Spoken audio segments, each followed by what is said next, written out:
Salam, puji nama Tuhan. Kembali kita akan merenungkan firman Tuhan. Mari sebelum itu kita berdoa. Tuhan yang baik, terima kasih. Kami akan merenungkan firman Tuhan. Roh Kudus yang akan pimpin. Mari Engkau berbicara kepada kami, Engkau sampaikan nasihat kepada kami, supaya sebagai anak-anak-Mu kami menjadi pribadi-pribadi yang berkenan, pribadi-pribadi yang kuat dalam menghadapi setiap tantangan di zaman ini. Terima kasih Tuhan, kami sungguh rindu firman-Mu. Mari Engkau sampaikan kepada kami. Dalam nama Tuhan Yesus Kristus kami berdoa. Amin. Puji nama Tuhan, saudara. Sebagai umat Tuhan kita harus tahu, kita harus sadar bahwa Tuhan memang mengasihi kita. Kita nggak perlu pertanyakan itu. Tuhan juga punya kuasa yang lebih besar dari apapun. Itu kita juga tidak pernah ragu akan hal itu. Tapi satu hal yang harus kita pahami juga, bahwa sekalipun kita adalah anak-anak Tuhan, pribadi-pribadi yang dipilih oleh Tuhan, Tuhan kita adalah pribadi yang punya kuasa dari segala-galanya. Bukan berarti bahwa sebagai umat Tuhan, sebagai anak Tuhan, kita tidak menghadapi tantangan, kita tidak menghadapi kesulitan, kita tidak menghadapi pergumulan. Karena Tuhan tidak pernah janji akan hal itu. Jadi hati-hati dengan pengajaran-pengajaran yang selalu menekankan seolah-olah ketika kita menjadi umat Tuhan, maka kita sama sekali tidak akan mengalami penderitaan, kita tidak akan mengalami kesulitan, kita tidak akan mengalami tantangan, karena semuanya diselesaikan oleh Tuhan Yesus.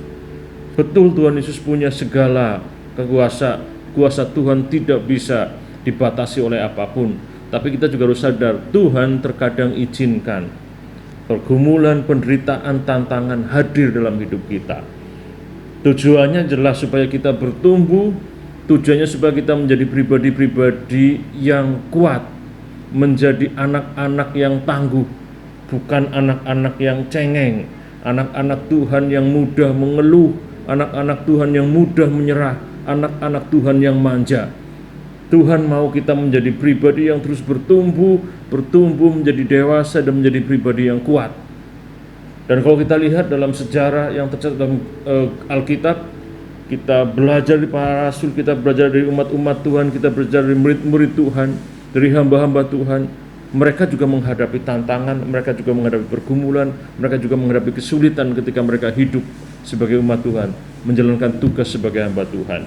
Jadi kita sebagai anak Tuhan harus siap menghadapi segala keadaan. Tapi yakin dalam segala keadaan Tuhan Yesus hadir, Tuhan Yesus ada. Mari saudara buka Alkitab saudara dalam Matius pasal 24 ayat 9 sampai 13. Saya akan bacakan buat saudara. Matius pasal 24 ayat 9 sampai ayat yang ke-11. Matius pasal 24 ayat 9 sampai ayat yang ke-13. Saya akan bacakan buat saudara. Pada waktu itu kamu akan diserahkan supaya disiksa, dan kamu akan dibunuh dan akan dibenci semua bangsa oleh karena namaku. Dan banyak orang akan murtad dan mereka akan saling menyerahkan dan saling membenci. Banyak nabi palsu akan muncul dan menyesatkan banyak orang. Dan karena makin bertambahnya kedurhakaan, maka kasih kebanyakan orang akan menjadi dingin. Tetapi orang yang bertahan sampai kesudahannya akan selamat. Renungan saya berikan judul, menjadi pribadi yang bertahan menghadapi tantangan zaman. Saudara, Tuhan Yesus dalam konteks ini memberikan pesan kepada para murid bahwa suatu hari nanti para murid akan menghadapi tantangan yang begitu besar dalam kehidupan mereka, tantangan iman. Kalau kita lihat konteksnya ini tadi saya menjelaskan tentang zaman akhir sebelum kedatangan Tuhan Yesus. Dan kita belajar dari ayat-ayat yang kita baca.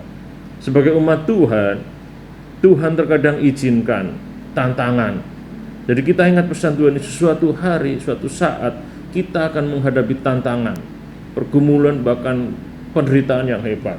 Tapi kita diingatkan sebagai anak-anak Tuhan harusnya kita kuat dan bertahan menghadapi tantangan yang ada. Saudara, kalau kita baca ayat yang ke-9, ayat yang ke-10, di situ kita melihat bahwa ada tantangan yang dihadapi oleh umat Tuhan. Tuhan Yesus sendiri mengatakan pada waktu itu, suatu saat nanti ya, ada penderitaan yang akan dialami oleh umat Tuhan. Kalau di sini katakan akan disiksa, diserahkan, dibunuh, akan dibenci oleh karena iman kita kepada Tuhan, oleh karena nama Tuhan.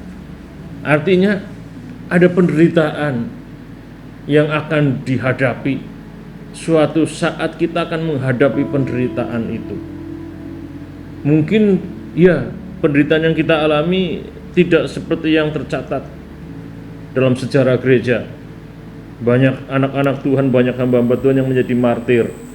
Mereka dipenjara, bahkan disiksa dan dibunuh karena iman mereka. Tetapi penderitaan itu tetap ada. Di zaman sekarang pun ada penderitaan yang harus dihadapi oleh umat Tuhan karena nama Tuhan. Dan kita harus siap menghadapi itu. Kita harus kuat dan bertahan. Kita nggak dibunuh, tapi mungkin kita bisa mengalami pembunuhan karakter.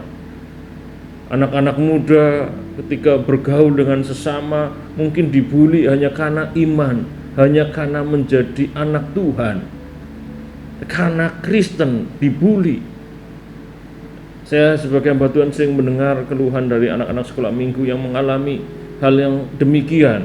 Hanya karena dia Kristen, di sekolahnya, kebetulan sekolahnya bukan sekolah Kristen, sekolah umum, dan mengalami bully, didiskriminasi, mengalami tindakan yang berbeda, perlakuan yang berbeda. Dan itu terjadi dalam kehidupan anak-anak Tuhan, bahkan dari tingkat anak-anak. Saya pun juga punya pengalaman seperti itu. Mungkin yang dewasa atau yang remaja juga mengalami tantangan, ada penderitaan karena anak Tuhan sulit mencari teman hidup, sulit mencari pasangan. Karena ketika tahu anak Tuhan, maka orang akan menjauh. Dalam pekerjaan juga demikian. Ada banyak cerita ya, bagaimana anak Tuhan mengalami penderitaan karena imannya kepada Tuhan. Dan itu memang Tuhan Yesus sendiri mengatakan suatu saat akan dialami. Jadi kita nggak perlu kaget dan kita nggak perlu heran. Dan kita nggak perlu menjadi anak-anak Tuhan yang cengeng. Karena dari awal Tuhan Yesus sudah mengingatkan suatu saat kita akan mengalami penderitaan karena iman kita kepada Tuhan, karena nama Tuhan. Jadi saudara, jemaat Tuhan, anak-anak Tuhan, tetaplah menjadi pribadi yang kuat sekalipun kita mengalami tantangan zaman. Tantangan zaman yang pertama kita lihat ada penderitaan karena nama Tuhan. Yang kedua, tantangan zaman sekarang yang harus kita hadapi sebagai umat Tuhan. Sini katakan banyak nabi palsu yang muncul dan menyesatkan banyak orang. Tantangan yang kedua adalah banyaknya pengajar dan pengajaran palsu. Dan itu menjadi tantangan tersendiri bagi umat Tuhan, bagi anak Tuhan.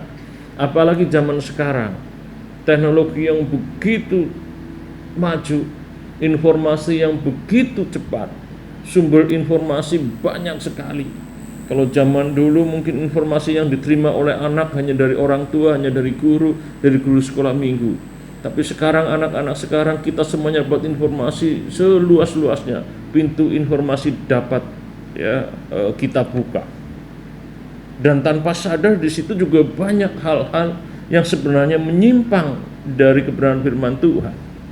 Tapi karena itu banyak dan sering kita dengar akhirnya seolah-olah itu menjadi satu kebenaran, diterima sebagai satu kebenaran, padahal itu hal yang menyesatkan. Jadi hati-hati. Tantangan zaman yang berikutnya selain penderitaan adalah pengajar dan pengajaran palsu. Dan kadang-kadang pengajaran palsu yang berhasil menyesatkan adalah pengajaran palsu yang halus, yang tidak konfrontatif ya secara terbuka, tapi kadang-kadang dengan pelan-pelan menjerat dan akhirnya menyesatkan umat-umat Tuhan. Penyesatan itu dari zaman dulu terjadi. Kalau kita lihat, kalau kita mau jujur, juga banyak pengajar dan pengajaran yang bisa membawa penyesatan bagi umat Tuhan. Makanya kita harus benar-benar sadar ada tantangan itu, tantangan zaman. Sebagai umat Tuhan, katakan kita harus bertahan sampai kesudahannya. Jadi saudara dan saya harus bertahan. Mungkin kita mengalami penderitaan, mungkin ada pengajaran dan pengajar sesat, tapi kita harus bertahan. Kita harus tetap berpegang teguh pada firman Tuhan, pada Alkitab. Jadi Alkitab nggak mungkin salah, ya. Dan Alkitab tetap tidak bisa berubah dan tidak perlu diubah. Jadi kalau ada pengajar atau pengajaran yang sudah menyimpang dari Alkitab, bahkan berusaha untuk mengubah Alkitab dan mengatakan seolah-olah apa yang Alkitab ajarkan tidak lagi relevan, tidak lagi bisa menjawab tantangan zaman, itu sudah sesat dan menyesatkan. Jadi kalau muncul narasi bahwa Alkitab sudah tidak relevan, tidak bisa menjawab tantangan zaman, berarti orang itu mau menyampaikan bahwa Alkitab tidak perlu dipercaya sebagai firman Tuhan. Menyampaikannya caranya halus tapi bisa menyesatkan orang. Dan orang bisa berpikir, iya, Alkitab tidak relevan, tidak bisa menjawab tantangan zaman. Saudara, Alkitab tetap relevan dan Alkitab bisa menjawab segala tantangan zaman. Oleh karena itu, tetap pegang firman Tuhan. Tetap jadikan Alkitab sebagai dasar hidup kita. Tetap bertahan sampai kesudahannya. Tetap beriman kepada Tuhan. Jadi saudara, hari ini kita merenungkan bahwa ada tantangan zaman yang kita hadapi. Paling tidak di pembacaan ini kita belajar dua tantangan.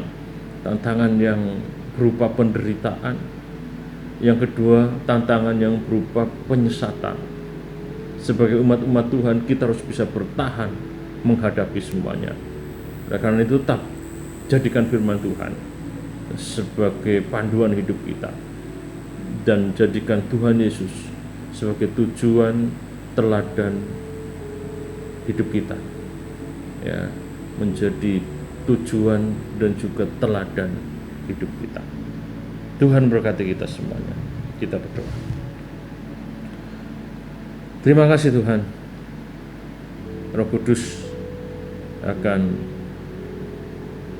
mampukan kami untuk menerima kebenaran firman Tuhan yang sederhana, yang lugas, yang jelas mengingatkan kepada kami semuanya sebagai umat-umat-Mu, supaya kami tetap bertahan apapun tantangan yang kami hadapi.